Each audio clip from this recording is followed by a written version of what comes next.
Amen. Neno ambayo inatuongoza leo kwa hii pastro inatoka katika kitabu cha Zaburi ya 116 mstari wa 12 mpaka 14. Na Biblia inasema, nimrudishie nini Mungu kwa ukarimu alionitendea?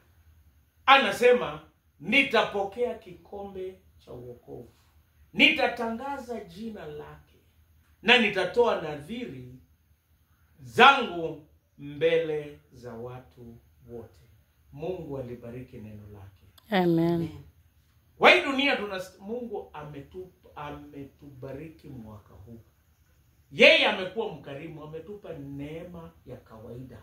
Ametupa rota, mvua, ametupa jua, na hata ametupa afya njema.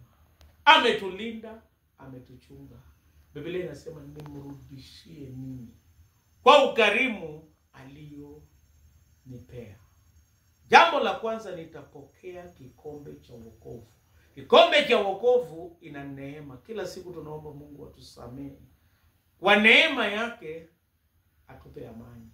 Kwa neema yake atupe matumaini. Atuondolee dhambi na atupe mambo mazuri. Kitu cha pili, anatupa rehema. Kwa kikombe cha Mungu kuna rehema. Anatuondolea yale ambayo tulistahili, na anatupa yale mema kwa neema yake. Kitu cha pili, tutangaze jina la Mungu kwa maneno yetu na matendo yetu. Yaani tushukuru yeye kwa yale ambayo ametutendea. Kitu cha tatu, tuondoe nadhiri. Mwaka wa 07 nilitoa, baada ya kuvuna nilitoa, lakini sikutoa. Nilitoa kwa lazima. Kulikuwa na watu wanaitwa janjawid.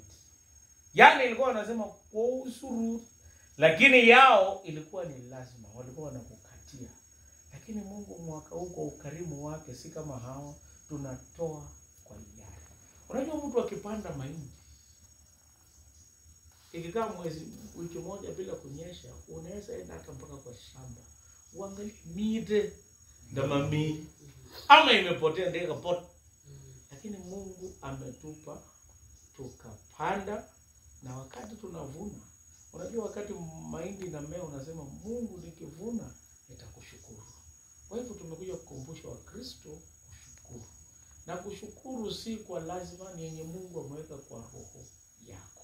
Na Biblia inasema, na kila mtu afanye alivyokusudia moyoni mwake, sio kwa kushurutishwa wala kwa kulazimishwa.